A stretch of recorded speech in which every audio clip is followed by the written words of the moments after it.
The Carolina Panthers have traded for Baker Mayfield. Not so much a surprise to us who have covered the team, considering Matt Rule's comments or reading between the lines of his comments at the end of minicamp when he said Sam Darnold was the starter if they played that day. That was June. This is July. But Julian Council from On Panthers, I would fully expect Baker Mayfield to be the starter week 1 against Cleveland. We can talk about that. I think there's no doubt it's an upgrade, but was it an upgrade enough to justify this move, in your opinion?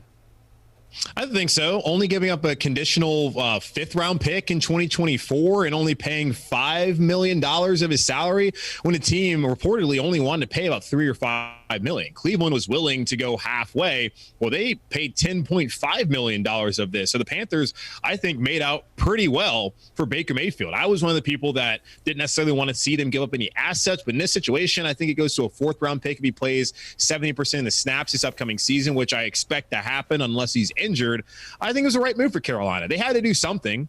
They tried to sell Sam Darnold to the fan base last year, a guy, if you watch him play in New York, was the worst starting quarterback in the league during this 3-year period of his time up there. Then this past year, add that, the last 4 years as a starting quarterback in the NFL, Sam Darnold has statistically been the worst quarterback by far in the league. As much as you want to believe in him potentially finding a way to work under Ben McAdoo's offense and system and get back to fundamentals and improve, it's really hard to go with that plan, especially if you don't have true competition in here for him. And Baker Mayfield now is that and more, as I as well expect him to start week 1 against his former team, the Cleveland Browns. And, buddy, I can't wait for that show. The NFL schedule, I mean, they're so good. We don't even have to go there right now. Let's nip this in the bud, though, because you're alluding to it. And there's been very reputable reporters out there and connected ones saying, well, this is going to be a competition in training camp. They didn't bring Baker Mayfield in to compete with Sam Darnold for the starting spot, did they? I mean, I guess in a way they did. When they brought in Matt Corral, they've been telling people from the beginning that they didn't think Matt would be coming in to be immediate competition for Sam Darnold. And I was someone who was saying that if that's the case, then they need to bring somebody else in. Well, you didn't trade for Baker Mayfield for him to sit behind Sam Darnold. Like you didn't trade for Sam Darnold for him to sit behind and compete last offseason with Teddy Bridgewater had they kept him here in Carolina. Baker's in here to be the starting quarterback. Now, we have enough time with 3 weeks away from the reporting training camp and 21 days away from them actually having their first practice to learn the playbook, get a good rapport with his receivers, and then be ready to go and compete with Sam from day one. We'll see, but I do expect him to be the starting quarterback for the Carolina Panthers throughout the majority of the season. Maybe he's not ready for week 1. I would guess that he would be, but Carolina didn't bring in Baker Mayfield to be the back of the Sam Darnold at all. He's brought in here to try and win games this year and potentially save Matt Rule's job, as he needs to find a way to keep his job this year. And the only way he was going to be able to do that was bringing another quarterback after failing with Bridgewater, even though I thought the expectations were different than last year with Darnold and now Baker Mayfield. This isn't a competition. They can keep up the illusion all they want, but they spent the entire offseason trying to find a way to get rid of Sam Darnold, and they successfully did that today by trading for Baker Mayfield.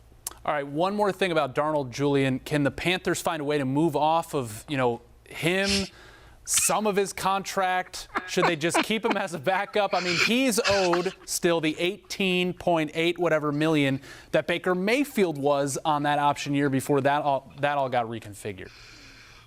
Come on, man. Come on. 18.858 million dollars is what Sam Darnold's going to make this year. It's insane. He's making more money than Baker Mayfield, who actually earned his 5th-year option. Like, let's not forget, Baker Mayfield back in 2020 took the Cleveland Browns to the playoffs and won a playoff game. He earned that 5th-year option. Sam Darnold only earned it because the Panthers gave up 3 draft picks, and it didn't really make much sense to give up that much capital and then not give the guy a contract and try and show that you have belief in him. What team in the league wants to trade for Sam Darnold? No other team in the league even wanted to trade for him last season before he was terrible again in Carolina. And no team really wanted to trade for Baker Mayfield. There was all the reports about Carolina's interest, which we always knew about, and in Seattle's interest, but didn't really feel like Seattle had much interest. I don't know what market is out there for Sam Darnold. Of course, quarterback injuries could happen. I can't see any team being that desperate that they'd want this guy who's been the worst quarterback since he's entered the league to come in and save their season. Come on now. From mutual disinterest to basically a football marriage. Julian, I'm going to ask you to take 2 different roads. Why will this work? And then tell me why wouldn't it work in Carolina with Baker Mayfield? It'll work because Baker Mayfield has a ton of talent, and that's talent that we hope that we would see from Sam Darnold that has never been realized. But again, in Cleveland, it's not like he entered in a great situation. Hugh Jackson was coming up with an 0-16 season. Didn't even start Baker off at the beginning of the season. It was Tyrod Taylor. Then Baker came in against the Jets and Sam Darnold on that Thursday Night Football game and won the game for the first win in forever for the Browns. Baker has the moxie. He has the personality. I understand that a lot of folks out there might not love it, but I've used this analogy on the podcast. When you look at Draymond Green did not get to where he is today as a four-time NBA champion by steering away from who he truly is as himself. Baker Mayfield did not have scholarship offers coming out of college, had to walk on at Texas Tech, started there, then was lost his starting job because of Cliff Kingsbury thought Davis Webb was a better quarterback, walked down at Oklahoma, you don't see quarterbacks going and walking on at Texas, USC, Oklahoma, Alabama, Georgia, Ohio State, those kind of programs, in leading them to the playoff twice, into a Heisman Trophy. That is why it would work, because Baker Mayfield has always found a way to succeed in his career, whether it's in high school back in Austin, to college at Texas Tech, then Oklahoma, to even early on in his Browns career before last season where he suffered that injury. It won't work for a lot of the same reasons why I think it would work, because Baker Mayfield's attitude and personality, as great as it can be, when things aren't going well like last year in Cleveland, that can wear on a locker room. It can wear on an organization. And as we saw, the relationship that he had with the head coach up in Cleveland, Kevin Stefanski, and the general manager, Andrew Berry, was not good. And it was deteriorated to the point where they felt like Deshaun Watson was the adult that they wanted other than Baker Mayfield. So that is why it would not work if things kind of get off sideways early in the season, they're not winning, and then Baker's personality does not mesh with this locker room. That's also the same reason why I might think it might work. So basically, Baker personality is why he could fail and why he could succeed here in Carolina. And, turnovers also, that could be an issue, because he been does have a lot him of and those. Sam Darnold. Yeah. They both have over 50 in 4 years, but Baker's got almost double the touchdown passes. Julian, there's a lot of feelings on this, but let's talk about the football portion of it. When you take out those feelings and you look at this roster in total, this organization in total, under Coach Matt Rule, who's won just 10 games in 2 years, an improving defense, a hopefully improved offensive line. Christian McCaffrey is healthy as of July 6th. You have DJ Moore, Robbie Anderson, Rashard Higgins, and you put in Baker Mayfield. How do you view this team entering 2022? I think they have a chance to be a wild card contender. I really think they could be right there battling for the 6 and 7 seed. If you look just at the division, they already were better than Atlanta. Now with Baker Mayfield as a starting quarterback, assuredly there's no reason this team should lose any of the games they play against the Falcons this upcoming season.